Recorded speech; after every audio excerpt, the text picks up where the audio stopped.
Фуко се смета за родоначалник, за таткото на постструктурализмот. Интересно е тоа што кога ќе ви припишат родоначалство на нешто, обично самите не се подпишувате под него и најчесто се прашувате како воопшто сте прогласени за основачна нека дисциплина. Например, јас сум сведок, па Джудит Батлер-Полухрид кажа дека ја праша некој за queer studies и она кажа дека слушнала дека е основачка на queer studies, ама дека самата нема точно идеја што значи queer studies, а веќе беше прогласена за основачка на queer studies. Незината дефиниција за сама себе е многу проста, вика, јас се занимавам со концептот на джендер, но не знам и дали сум gender studies, и јас сум феминистка. Многу просто кажано, значи од тоа како ќе произлезе некакво наследство од некој мислител до тоа дали самиот мислител се декларира како таков, има разлика, но тоа не значи дека веќе не станало дел од историјата на тој мислител да му се припишува правото. Сега го кажам како предупредување затоа што ќе прочитате дека е татко на постструктурализмот, но ако го читате самиот Фуко, ќе се изненадите дека самиот декларира дека е структуралист за цело време. И во зборови и ствари, на англиски беше The Order of Things, така? Првите реченици се јас како структуралист и се ја млада подготовка и кога земам за го читам, се изненадих се како структуралист или постструктуралист. Тоа сакам да предупредам. Значи, постструктурализмот е еден вид на, не знам, критичка рецепција, преосмислување, водење кон едно ново ниво на наследството на структурализмот, но мислам дека не е случајно Фуко се нарекува дека си структуралист. Основните предпоставки методолошки се тие на структурализмот. И сега изведувањето на нови тези, на проширувањето на методологијата на структурализмот со наследство од друга школа е нешто што може да му го припишеме на Фуко. И таа друга школа, значи не е само друга школа која што тој ја наследува, и туку според мене пресоздава сосема нова школа и заради тоа не може да избегне етикетата на постструктурализмот, бидејќи оваа верзија на структурализмот и ова што го произведува Фуко како знаење, како методологија, како епистемологија е сосема нова.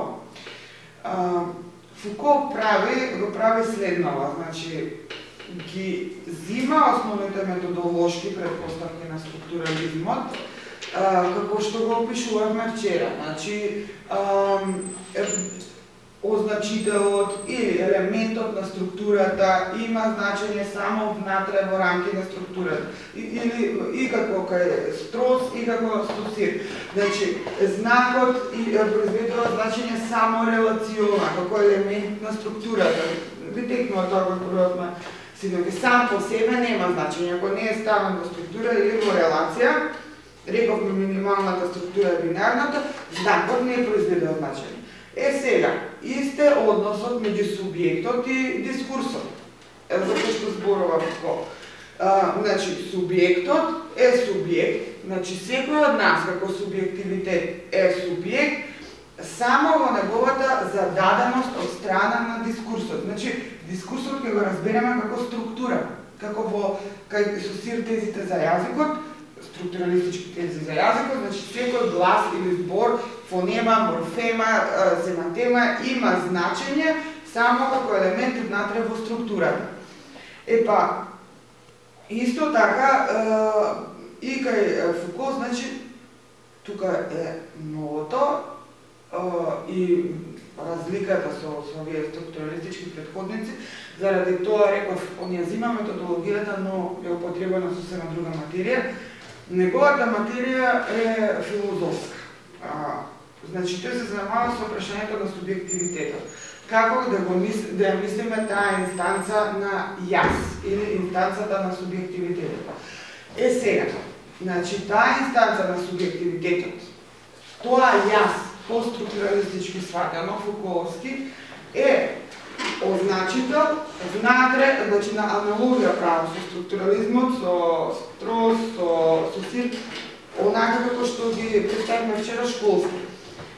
Значи, како што значителот во јазикот, значи се повторам, произведува значење ставен во структурата, според своето место во структурата и релационо во однос на другите означители во структурата, така, значи, земајќи таа метода, Фуко ја сели на терен на филозофија и се занимава со прашања кои што очигледно се уште остануваат релевантни и не се празна метафизика или покажа дека метафизиката можеби не е празна тема, безпредметна за расправање, а тоа е прашањето на субјективитетот. Што е тоа што едно јас го чини јас? Што е тоа што субјектот го чини субјект? И сега, вие по аналитички пат да го следите субјективитетот на функција јазичка, конечно тоа Лакан го направи, мислам дека со тој редукционизам не сте ја завршиле работата на одвојување од некаква класична, во основа кантовска идеја за субјект, затоа што идејата, концептот за тоа, за јас, за субјективитетот во модерното доба е битка која што може да се истера само по филозофски пат, со филозофска дебата.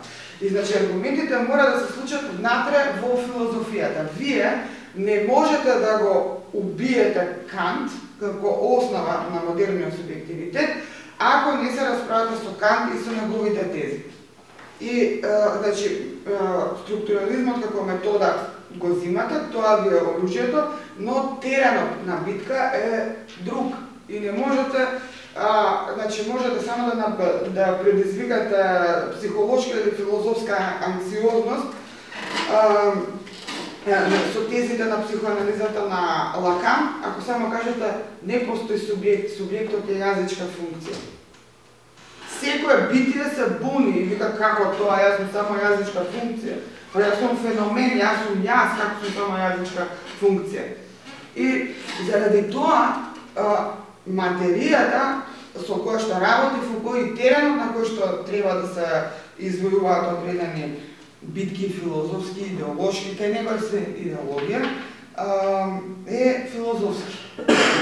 И мислам дека со тоа покажа дека не можеме темите на филозофијата да ги напуштиме, туку така дека тоа е секој материјал со кој што мораме да работиме. Некако иако не мораме да работиме на класичниот филозофски пат, кој што нема расчистено. Ја тоа ви рекла, значи не сметам дека е нужно расчистување, ова е моје. Со метафизика, туку со метафизиката како теологија, со теолошкото во филозофијата. И сега што прави Фуко? Ова сега предупредам се, ова абстрактно, многу филозофски, многу, но, значи, студии на култура, сами знаете што сте читале, значи не постојат без постструктурализам. Родови студии исто така не постојат без структурализам. Во современа анализа на политики, полиси анализи, дискурсивна анализа е неизбежна. Пак таа произлегува од Фуко, од постструктурализмот. Значи, колку и да е сега филозофски ова, мора да се помине, затоа што е внатре во сите овие три области што ги работиме кај нас.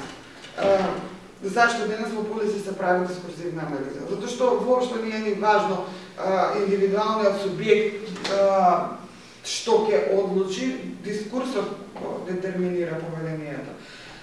Во најголема мера. Затоа поише ме интересира во кои дискурси доминираат, него една единка каква волја има. Добро, само да илустрирам дека е релевантно за таму, ако за прв поглед не изгледа така, затоа што се најприменети тие студии. Добро. Значи, што прави Фуко? Реков, зема методологија структурализам, се сели на терен на филозофија И во филозофијата го зема, значи со оваа метода, зема многу од Ниче, од Фридрих Ниче, и ја го преобмислила комплетно концептот на субјективитет. Сега, присуството на Ниче не е многу очигледно, и нити па на прва рака изгледа очигледно, или човек може да погоди како би бил применлив Ниче, ама големата инвентивност на Фуко, само да исклучам, е точно во тоа што успева од Ниче да изведе потенцијалот филозофско-политички што до Фуко не е виден. И во исто време тоа го прави и Делез во Франција. И двајцата, всушност, оперираат со Ниче во дојдоат на голема сцена. Не е толку очигледно присуството или влијанието на Ниче кога ги читате текстовите на Фуко, но ако ги читате неговите декларации, читаш Одрасен ничеанец или неговите текстови за Ниче, неговите списи и слично, не е јасна, туку отворена искажана на образованието на Ниче. Што зема од Ниче? Значи, зема еден концепт кој што е чисто филозофски, онтолошки, а тоа е концептот на моќ. И според него се флукс на моќ, тек на моќ, флукс е всушност делезовски термин, ама може да се употреби и за Фуко, значи се е динамика тек на моќта. Моќта е како она, како се вика, Мебиусова лента со две страни, значи можете да извртите вака или онака, зависно од идеолошката позиција што ја застапувате, но суштина, како да кажам, моќта е распоредена сегда. Дури и кога имате пасив, значи тоа е инвенција да звучи мистификаторски, но не е, затоа што кога го видите применето со попат на структурализам, применето на конкретни прашања, може други прашања Фуко да isчитаме за да стане појасно, или ќе објаснаме со джендер теорија, со джендер теоријата на Батлер, што е најдиректно применет Фуко, значи, и Ниче дури сосема отворено. Ќе ви ја кажам таа книга Батлер која ретко се спомнува, таа е клучната, да се види оваа постапка, таа е свршта и кај неа. Psychic Life of Power, се века, психичкиот живот на моќта. И таму ги работи Фуко, Алтисер, Хегел и Ниче и објаснува како се произведел субјектот и кои се потенцијалите на отпор, на револуционерност кај субјектот, поаѓајќи до оваа линија на мисла, Фуковска, а таа линија на мисла, тој тип на анализа на субјективитетот, според неа е сличен кај сите овие, и кај Ниче, и кај Алтисер, и кај Хегел, дури. И е род според динамиката, тоа е исто. И се, значи, што сега да кажам тоа со Мебиусова лента. Значи, моќта е распоредена секаде. Според него, моќта е распоредена и кај подчинетиот субјект. Подчинетиот субјект исто така има моќ, само таа моќ има друга позиција во дискурсот, во режимот на означено. Значи, кога собствената позиција ќе освестите како позиција на моќ, тогаш правите субверзија од позицијата на која што се наоѓате, ја извртувате позицијата во која што. Затоа реков моќта е Мебиусова лента. Сега од оваа страна јас сум подчинет, но вака ако свртам истата таа лента, јас веќе сум еманципиран. И таа постапка, тоа го има разработено Батлер во неговите стратегии за родово зајакнување, Батлер, значи, еве, да земеме примери од незината теорија и после движењето што произлегува од неа, Батлер покажува дека ова функционира. Значи, наместо приодот на джендер теоријата, не глумиме дека сме нешто што не сме, не имитираме мажи, не имитираме машки субјективитет, туку субјективитетот кој го имаме, кој е субјективитет на подчинетост, му правиме субверзија, според неа тоа и пародизирање дури на улогата која што ја имаш, и со тоа ја зајакнаш собствената позиција. Значи, правиш афирмација на тоа што јас сум жена, јас сум домакинка, јас сум затворена дома, јас мојот универзум е ограничен затоа што треба да идам да купувам, да перам, да се грижам за дете и така натаму. Да, но тоа не ме прави слепа за мојата позиција и тоа не значи, че за оваа позиција која што сум, не можам да ја зајдам. Значи, барам право за оваа позиција. Не мислам дека треба да бидам како, не знам, слободен, бел, средовечен маж, за да бидам со определени права. Значи, таа од оваа моја никаква позиција, барам право и барам зајакнување за мојава позиција. Или, еве, најилустративно е не LGBT, туку тогаш, така се викаше виести, геј движењето, геј и лесбијан движењето. Значи, место, ова беше, ова е илустративно, ама не се седам на тоа. Место да се отфрлат сите оние карактеристики кои што, не знам, служеле за стереотипизирање на геовите, не знам, вие сте феминизирани, вие сте кичасти, вие слушате Барбара Стрейсън, се прават геј паради. Значи има во тоа така и пародија, и комика, и сето тоа е субверзијата за кој што зборим. И вие за таа парада кога па видиме, све ова на кој што се смее што сум ја, тоа е гестот на субверзија и на зајакнување на собствената позиција. Или, наместо отфрлање на терминот геј, фегет и така натаму како надвредле, вика да, ние сме геј. И ние бараме за геј луѓето право. Значи, зајакнување токму на меѓуосвенета, токму вртење од другата страна, беше дека сушност и става оваа позиција има определена моќ. И тогаш што правиш? Друга Фуковска интервенција. Интервенираш во дискурсот, во јазикот, односно ја менуваш економијата на дискурсот. Сега, тоа што се именува како позиција еманципирана или на еманципација или на еманципаторска или достоинствена општествена позиција, тоа е сега преобмислено, преозначено.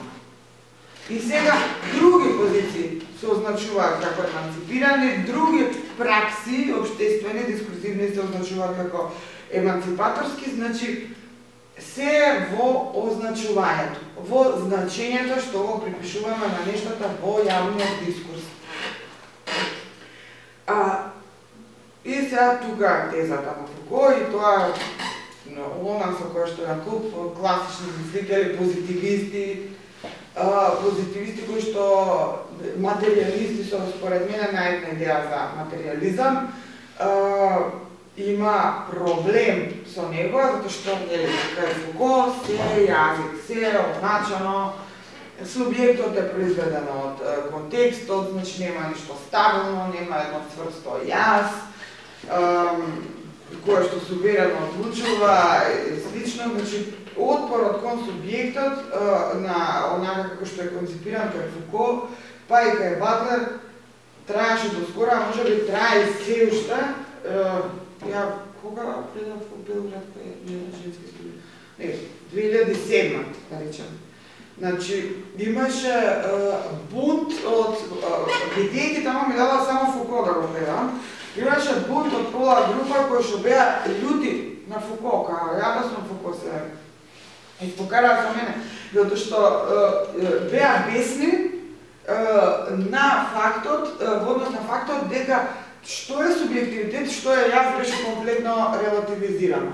И позициите беа релативизирани, еве, оваа позиција се превртува, станала друга. Позицијата на мој се испревртува, станала обратна. Се стратегија на означување. Тоа звучеше како дестабилизирање на стварноста. После субјектот е произведен од контекстот, тоа на почеток што го објаснуваме. Субјектот има смисла само во рамки на контекстот, односно во рамки на дискурсот, како значител во однос на други значители, сам по себе нема. Тука беше најголемиот проблем. Како тоа, јас немам реалност, независна од другите.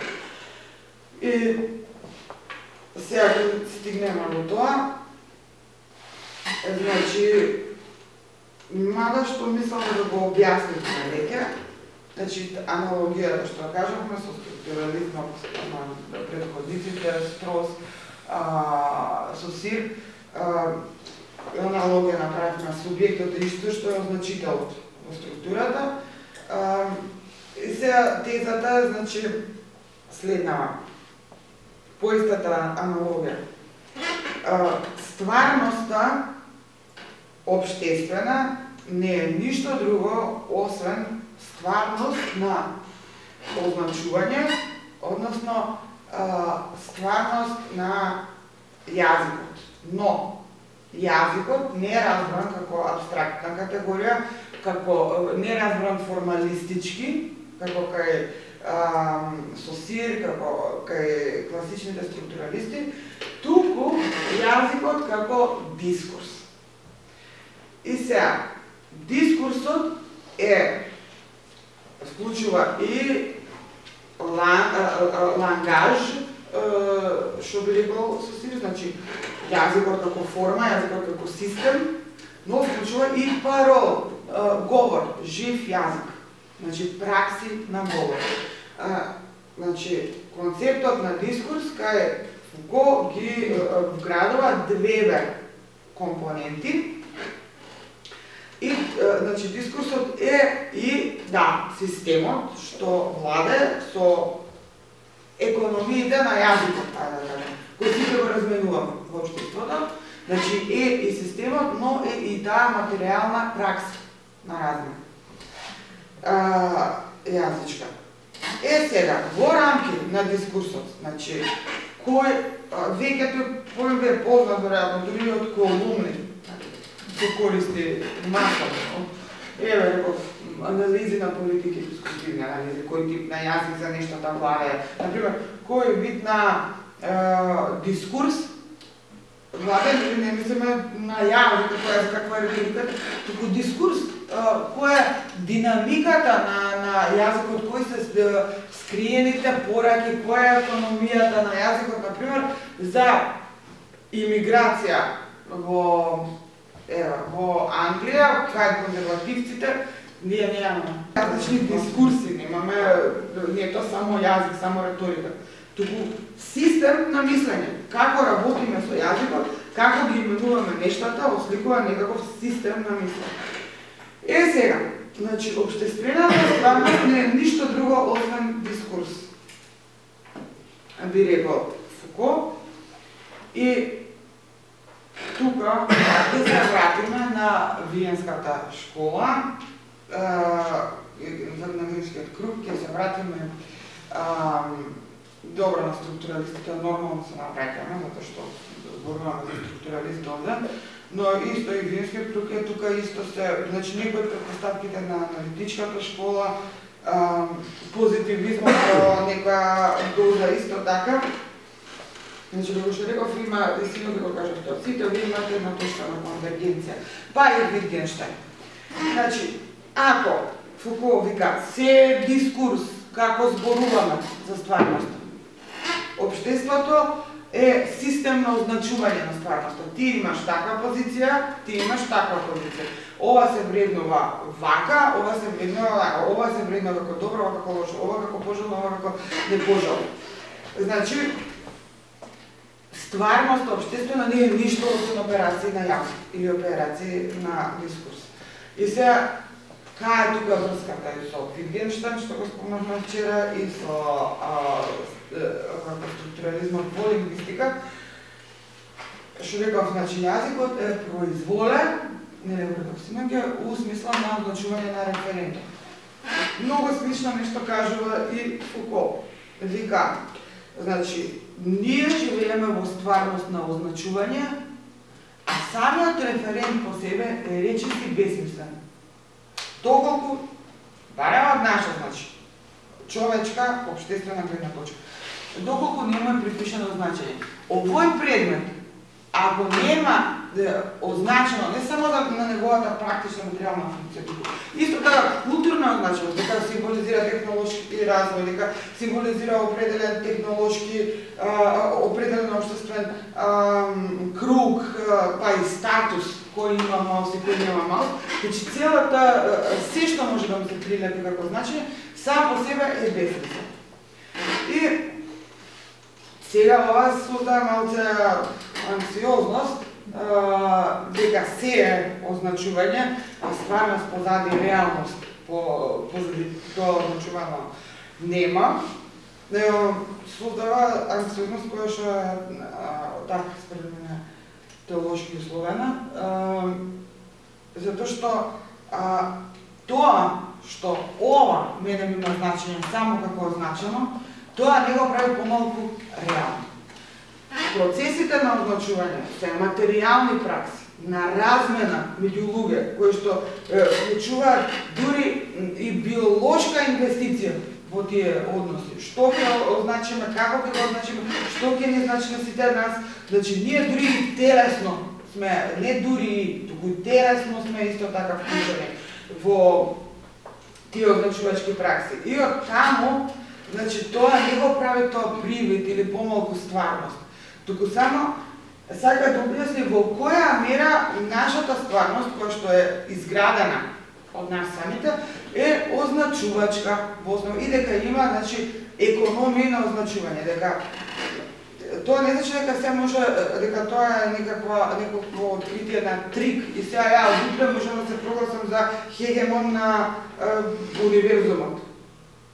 И сите ќе ме веруваат затоа што сум се само означила така. Не, дали е можно тоа означување, дали тоа ќе функционира или не, зависи од создавање на многу материјални предуслови.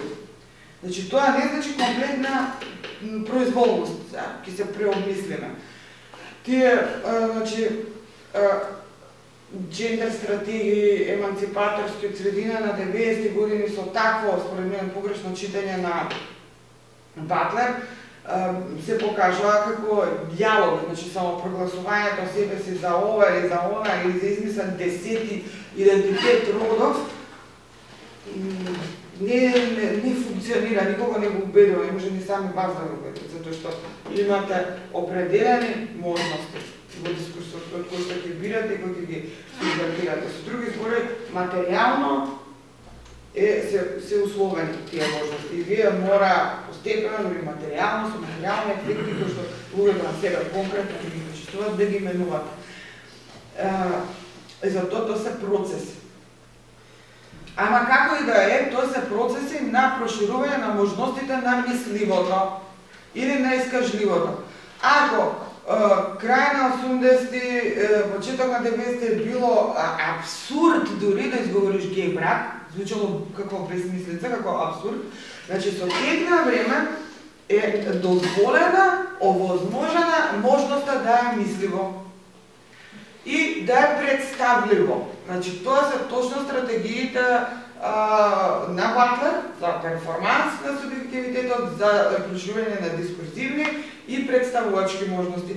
Значи, правите излики, представи, што го правите представливо, правите сапуници кои што се спонзорирани, како политика, нечија, кај што тие односи се стануваат замисливи, се нормализираат, со самото што влегуваат во јазикот, во дискурсот стануваат се по-нормални, се оприроднуваат, значи мора да произведете и таков сенс на натурализација, на оприроднување на нештата, не може да звучи само како да биде само јазичка абстракција што лепи таму.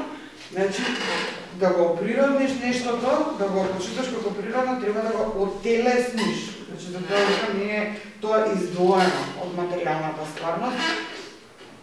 И ако земеме, значи, дека ова преце во голема мера тезите на Фуко се инспирирани од Личе, на вистина материјалното телесното не може никако да биде исклучено. Значи, таа еманципација на телесното на статусот на телесното визави идејата е една од централните заложби на Ницше. Добро, и значи, во таа смисла, во контекст на такви дискурзивни процеси, како такви, се произведува субјектот. Други зборови, што сум јас, е детерминирано од можностите на дискурсот. Значи, едно чисто кантовско автономно јас не е можно. Затоа што тоа автономно јас треба да лебди во некаков универзум, кој што е, не знам, свет на идеи, или што би било, откачен од се ова, од оваа материјална стварност. Значи, материјалната стварност, што би рекол Фуко, не е се оваа материја. Што сум кажал за тоа? Тоа е тавтологија. Како материјалноста мене ми се манифестира, како е искусувам пред се вака преку вие пракси на размени јазички, на пракси на научување, како тоа, низ пред се дискурзивните процеси. И сега, како може субјектот да биде апсолутно чист, значи автономен визави контекстот, визави реалноста, визави ваквата стварност? Добро, значи дискурс го објаснивме веќе, субјектот како произлегува дискурс го објаснивме, дека што циркулира дискурсот, дека тоа е моќта, исто така го објаснивме, ова важи за сите процеси на научување во тоа. Значи за секојдневие и за се. Но во центарот на сите овие процеси има уште една основна структура, основен структурен елемент, базична структура или првична структура, која што му е многу важна на Фуко, а тоа е епистема. Кога имате во јазик фонема, морфема, семантема, во теоријата на или филозофијата на науката, фуковска постструктуралистичка централен концепт е епистемата. Епистемата е таа минимум структура на нешто што треба да представува научно знаење или научен исказ. И тие епистеми се всушност некакви си културолошки парадигми. Или минимум, како да кажам, структури идеолошко-културолошки, кои што се во центарот на нешто што треба да представува наука. Например, да дадам пример, пошто вака е нејасно. Например, во просветителството. Фуко вика, дел од, значи, манирот, он многу го културализира, ама мислам дека во голема мера е во право. Се е тоа идеологија или култура, што се етаблира себе си како наука, како знаење, легитимно. Вика, во манирот е, како беше, таксиномија, да ги редиш на категорија, да ги класифицираш. Ова спаѓа во оваа класа, ова спаѓа во оваа класа, ова е оваа категорија, оваа е онаа категорија. Без малку си ја завршил целата научна работа, ако знаеш нешто да го сместиш во категорија. Тоа е во овој шкаф. Врзано со тоа е и колекционерството, и објаснала зашто имаш собирање на примероци, зашто имаш музеи со препарирани животни, се е тоа врзано со поривот за таксиномизирање на нешто. Значи, тоа е пример за една култура, еден манир на себе етаблирање како знаење. Мислам дека бидејќи живееме во, и затоа најмногу се занимавам со просветителство, затоа што дури да е постмодерна, се уште живееме во модерна, во оваа или онаа форма, тој порив за таксиномизација и ден денес, како да кажеме, во сршта на епистемата и современата епистема. Вчера зборувавме како на позитивистите име доволно да направат статистика и да ги објават резултатите од статистиката и со тоа е завршено едно полис истражување. Што сте направили ствари, сте рекли, овие се во оваа група, овие се во оваа група. И што за тоа? Ама тоа создава еден впечаток и така себе инаугурација, инсталирање, може да се институционализира, практично ти ако немаш такво нешто, таксиномска некаква категоризација, ти да имаш друг тип на анализа, за да ја етаблираш, да ти ја прифатат како научна, мораш нешто да таксиномизираш, да ти кажат, ова е научно добро. И сега, он во ова The Order of Things, зборови ствари преведена ли на македонски? Ја мислам дека негде ја видов. Тоа кога ја видов по. Или да не сме видова историја на сексуалност. Историја на сексуалност е... И тоа историја мислам првиот и вториот том. Таа е многу добра да се чита. Речи ствари на српски е преведен. Да, има на српски.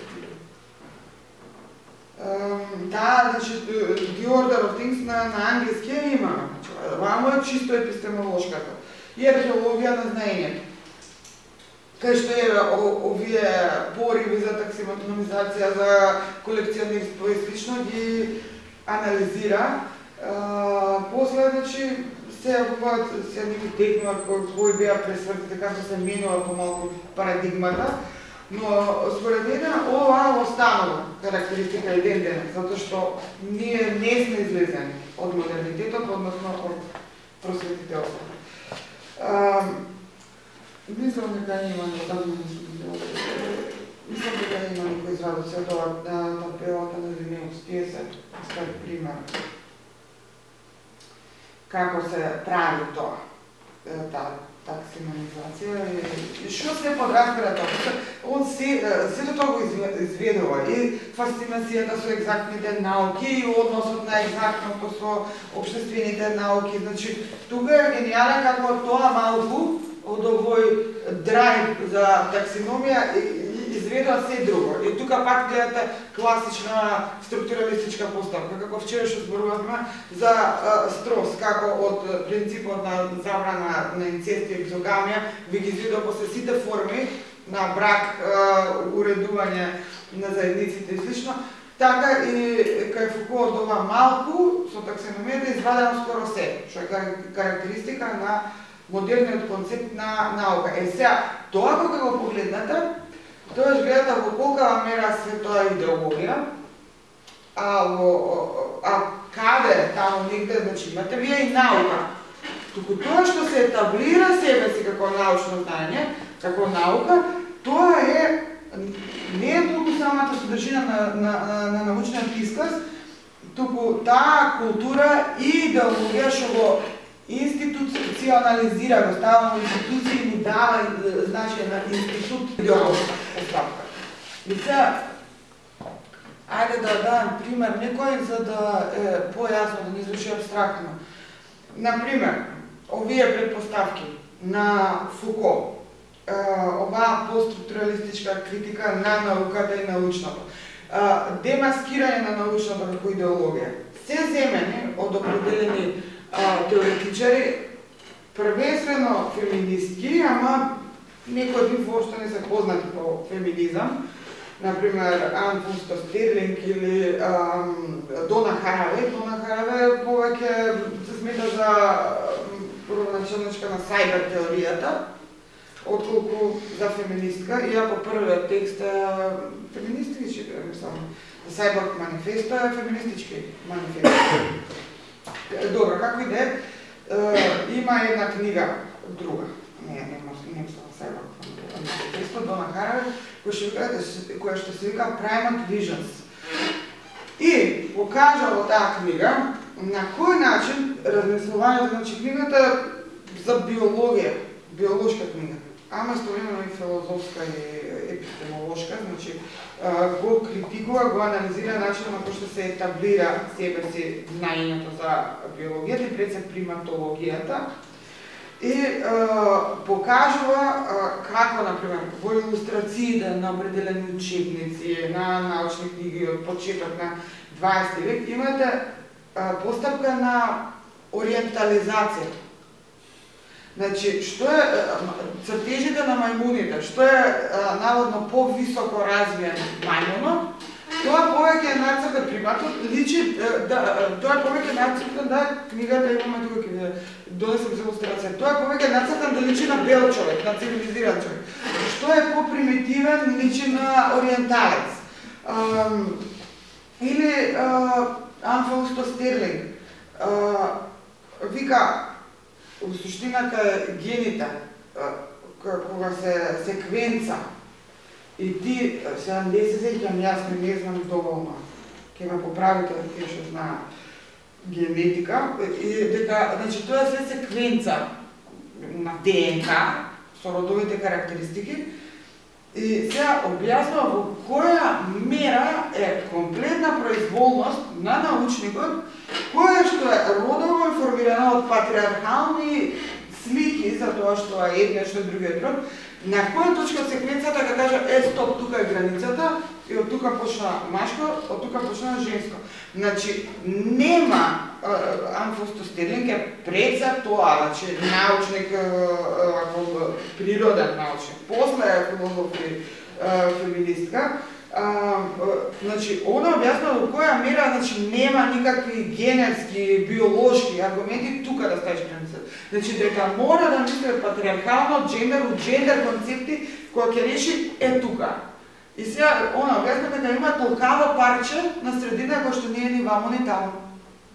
И во која мера, значи, тоа што е чиста наука е уствари комплетна идеолошка произволност, кај ќе ја ставиш секирата. Оваа можност на овој начин да се читаат определени сознанија кои што се чисто научни, нагодно, оваа можност е отворена од страна на Фуко со неговата демонстрација во која мера е идеологија тоа што себе си се етаблира како наука. Дел, значи, за постапката на таксиномија како основен елемент на концептот на наука, на модернитетот или на просветителството.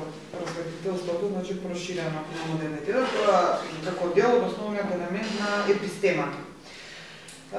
И сега Линеус е разработен, табелата на Линеус во зема како пример, има и други примери. Има после и други науки, има од биологија, има од хемија, тие постапки и типови на структури што се произведуваат од основната постапка на таксономизација во сите науки. Значи, тоа земени се примери, значи, студии на случај на секоја од науките од периодот на просветителство, почетокот на модернитетот, земени се како студии на случај на кои што ги изведува секојаш истите епистеми, таксиномски или класификаторски или колекционерски, се е тоа во основа истата процедура, основна структурна процедура. И се Линеус е таму разработен, ама ја го земав како пример, само не знам, погрешка сме ги тргнале тие слайдови за илустрација. Како и да е, и онака би се повторувала се оно што го раскажа претходниот дел, би го кажала пак на примерот на Линеус. Значи да не губиме време на тоа, не е толку штета што се тргнат тие слайдови. Мислам да ти кажа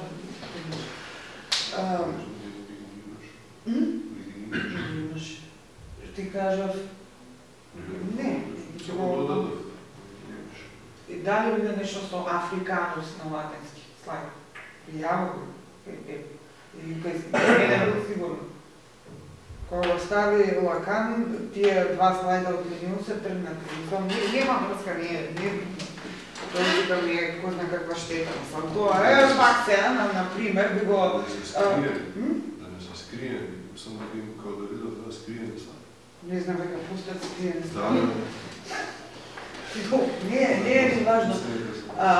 Шо ќе читам на после? Пак во кој ви? Па, мислам од спекулум. Од спекулум. За Фрейд. Добро, мислам да го извадиме тоа од The Order of Things. Нема. Да го кракам како абстракт после предавање. Чисто да се...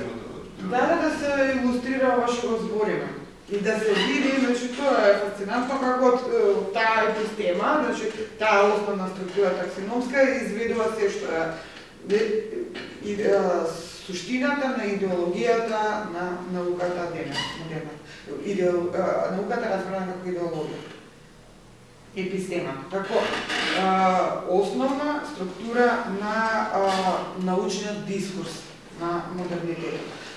С други зборови, внатре, значи, сега семантиката, што се вика за ген, што се вика за, не знам, нуклеус, за квантум партикул, не знам што, не е толку важна. Начинот на кој што се кажуваат нештата е во основа идеолошка постапка, која што секој креира една структура дискурзивна, која што е идеолошка и таа основна најбазична структура се вика епистема.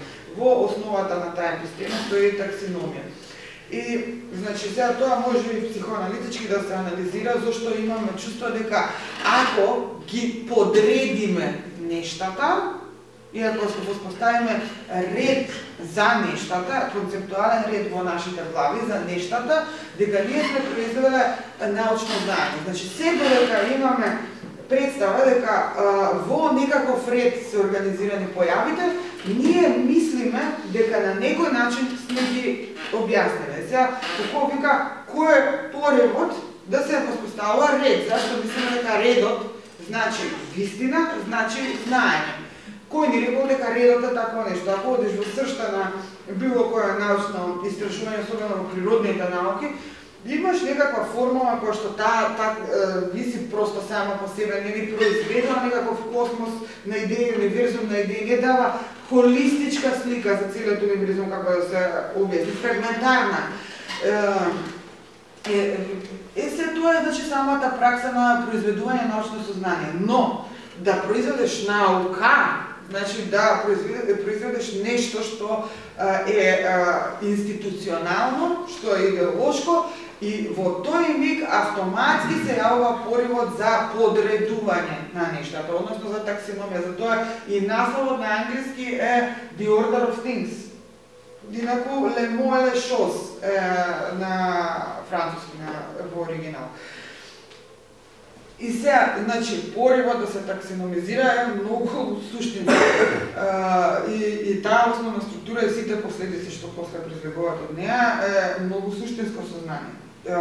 Таа во крајна линија и ни покажува, значи, и порив општествен, идеолошки, политички на оние кои што ја поседуваат моќта да го дисциплинираат знаењето. Тоа што секој ново знаење во својот потенцијал подривачко, растемелувачко зададениот поредок, значи вие новината мора да ја вградите во определен поредок, кој што на интересен начин некако го отсликува и поредокот на политичкиот поредок на општеството во кое што живеете. И отсликува некои основни идеолошки предпоставки. Еве, таксиномијата на Линеус. Значи, постојат 3 кралства, поделени во класи, кои пак се делат на редови, родови и видови со дополнителен понизок ранг од видовите. Значи, сега овде штета што ги нема дата слайда, затоа што овие кралства се уствари, не знам, природни ствари, биологија, па не знам се не текнува што беше друго, па човечкиот универзум. Тоа не враќа пак назад на Конт.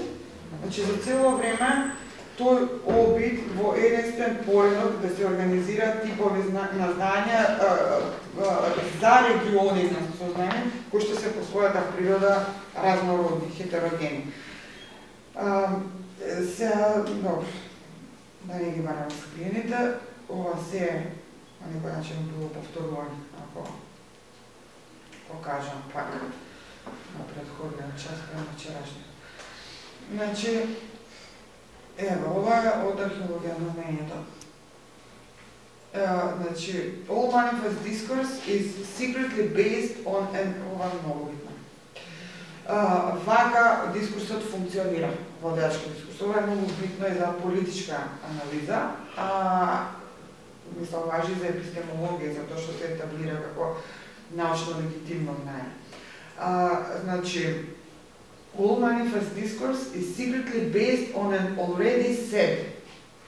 And that this already said is not merely a phrase that has already been spoken or a text that has already been written, but a never said and incorporeal discourse, a voice as silent as a breath, is writing that is merely the hollow of its mind. Сега можете да видите колку малку комплексен стилот.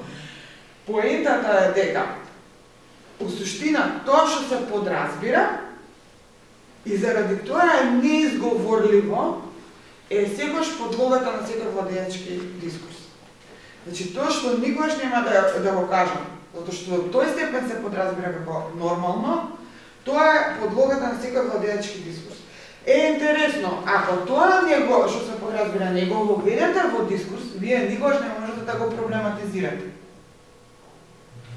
И значи, уште една стратегија на отпор, која што ја има разработено Butler во Psychic Life of Power, изведувањето на ова нештото што не е искажано на ниво на јазик на дискурс и ставање во јазичката игра, во процесите на говор. Кога почнете да зборувате за него, тоа веќе не е недопирливо, тоа не е светиот фундамент на владеачкиот дискурс, туку е дел од дискурсот. Значи, ако се подразбира дека бракот е заедница на маж и жена и другото просто не го изговараме, што е премногу нормално, на тоа ни се почива хетеронормативниот поредок. Кога ќе го воведеш тоа во јазикот и затоа се што е револуционерно е всушност воведување во говорот на нешто што во тој миг е неизговорливо, што звучи абсурдно.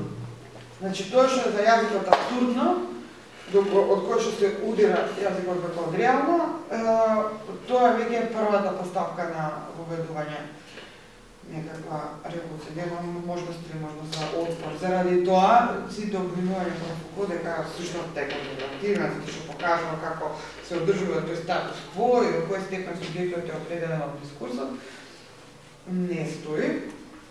Значи, it is supposed therefore that everything that is formulated in discourse was already articulated in that semi-silence that precedes it, which continues to run obstinately beneath it, but which it covers and silences. Ова од The Order of Things. Значи, како ја работи ова епистемологија, како ја произведува својата епистемологија, како ја анализира науката како идеолошки поредок. Значи, тука нема многу за постапката на откривање на епистемата, мислам дека се го илустрирав тоа неколку пати, а ќе ви пратам, значи, помете никој извадоци, кратки, за например да се види. Значи, сега, ова е од The Order of Things. What I am attempting to bring to light is the epistemological field, the episteme, in which knowledge, envisaged apart from all criteria having reference to its rational value or to its objective forms, grounds its positivity and thereby manifests a history which is not the addition of possibility. Значи, што сака да каже ова? Кога онија открива епистемата, да се вратиме на вчера, на структурализмот, диахронија и синхронија. Епистемата функционира на синхрониско ниво. Значи, он вика напред имаме една диахронија, имаме слика за тоа како се развива науката. И стварно, во определени, значи, незиното рационално јадро има процеси кои што се процес на развој, има нови концепти, има нови идеи, предходната формула е разбиена во друга формула, се до тоа. Но, тоа што во позадина, во позадина, во определен епистемолошки период, за цело време владее на синхронно ниво истата епистема. Ево, таксиномска, например. Добро, значи, сега тоа ќе има врска со Кун, со парадигмите на Кун. И ке збори за кон, не? За кон? Кон. Кон, да. Значи, тоа е идејата со епистемата на Фуко и тука се поклопува со друг аналитички филозоф, епистемолог, и двајцата, значи, за Фуко зборува за скок во епистемата, кој што не е диахрониски, не е историски. Вика, во одреден период едноставно се менува идеолошкиот поредок и друга парадигма идеолошка која што ја возможува науката, значи друг тип на епистема се воспоставува и се науката се организира така во рамки на таа епистема. И тука вика нема развој. Тоа е скоро произволно, затоа што е идеолошки брег. Правам брег воспоставам например, од развој на емпириските науки во античкиот период. После доаѓа теологија, среден век. Има тука прогрес во воспоставувањето на новата епистема, теолошката? Нема прогрес. Нема дури ни регрес. Има едноставно инаугурација на нова епистема. И толку. Но во самата материјалност на сознанието делува рационално во јадро, имате развој на формулите и не знам што, развој во математика, некои нови сознанија.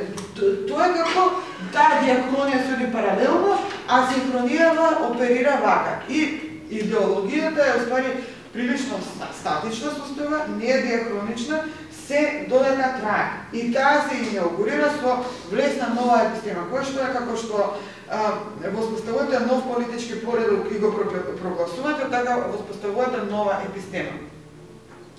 Сега кај Кун е малку различно, Кун зборува за, значи нема историски развој на меѓу парадигмите, туку зборува за прекин, крај на една парадигма, почеток на друга парадигма.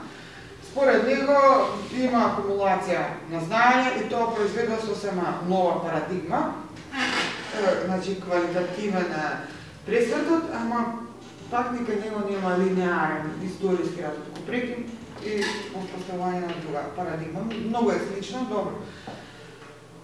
Имам да кажем за тоа. Значи, добро, значи ова е тоа, овој првиот дел, The Conditions of Possibility, тоа е епистема или парадигма како. Кај него има истото. Пример, кај него има 6 такви фази. И како е Дрейфус, како го објаснува преку метафората со гешталт свич. Знаете, гешталт. Они сте ги учели ние сликите патка и жена со шапка. И ја гледате сликата и гледате жена со шапка и во еден момент настанува, значи, вие свесно не го правите. Значи, нема никој што ја прави промената. Во еден момент едноставно од истата сцена, значи се е исто, и пред и тој промената на парадигмата во науката, истите се фактите. Значи нема некој нов факт што го прави или некој нов научник на сега гена. Едноставно и самиот тој нов научник што прави таа промена во парадигмата е роб на таа промена.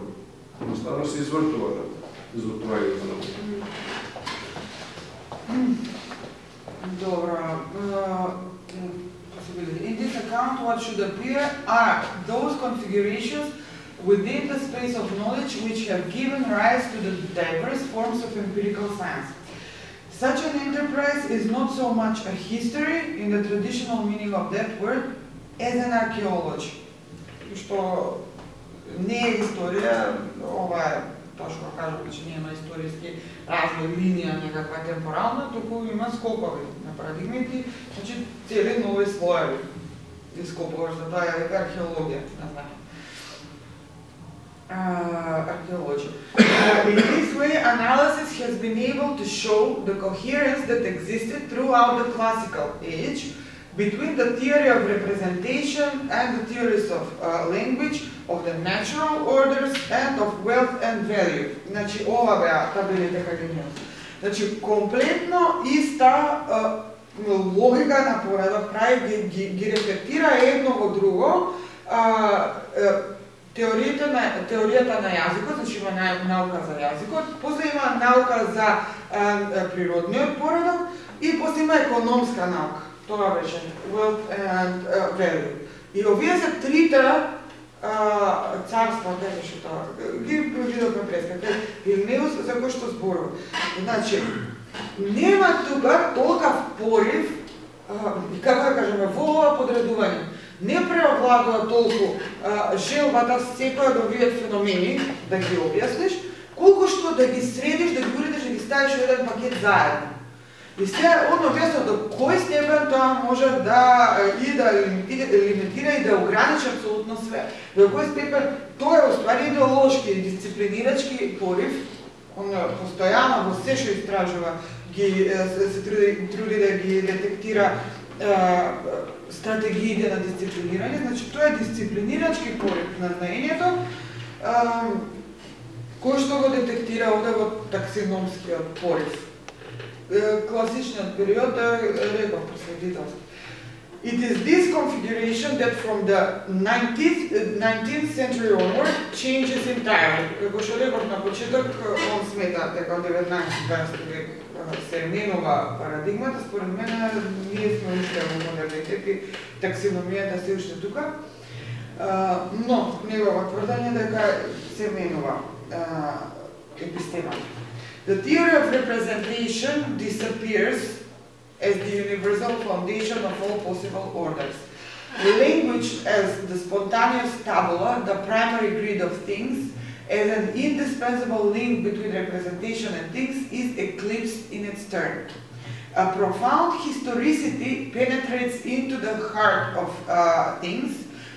Значи, он вика дека се менува, 19 век наваму влада историцизмот. Значи, таксиномијата, која што е безвремена, поривот за таксиномија која што е безвременски, која што е карактеристичен за класичниот период, според него со 19 век исчезнува, се воспоставува, значи, и во право е според некоја читањица, негово читање, е во право само се. Значи, се воспоставува нова, според него, епистема, таа е историцистичка епистема. Сега се трудиме историски да подредиме и се е дел од некаква procession, некаква поварка на след на историски развој, кој што очигледно треба да оди кон некоја цел. Значи, сега, тоа е интересното. Предходната, значи, ова е пример како се менуваат епистемите. Предходната епистема е таксиномска, оваа е историцистичка. Значи, мислам дека ова илустрира како може едно нешто да детерминира како минимум структура целен универзум на научни знаења.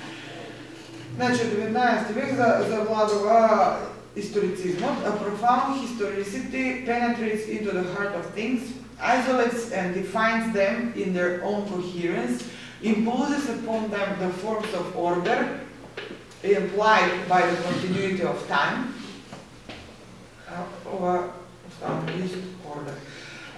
The analysis of exchange and money gives way to the study of production.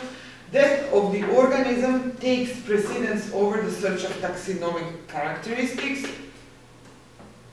and above all, language loses its privileged position and becomes in its turn a historical form coherent with the density of its own past. But as things become increasingly reflexive, seeking the principle of their intelligibility only in their own development and abandoning the space of representation, man enters in his turn and for the first time in the field of Western knowledge. Иманентно Western. Но да прифатено дека историцизмот е значи својата новата епистемска парадигма или минимум структура, епистемолошка, новата епистема. Значи, може да дебатираме како концептот на епистема се користи и се анализира таа продукција на знаење и да тврдиме дека оваа или онаа епистема завладеува или се менува тогаш или не, но едно е јасно дека концептот на епистема е функционален, дека е метода која што ни овозможува структурниот минимум на една наука како идеологија да го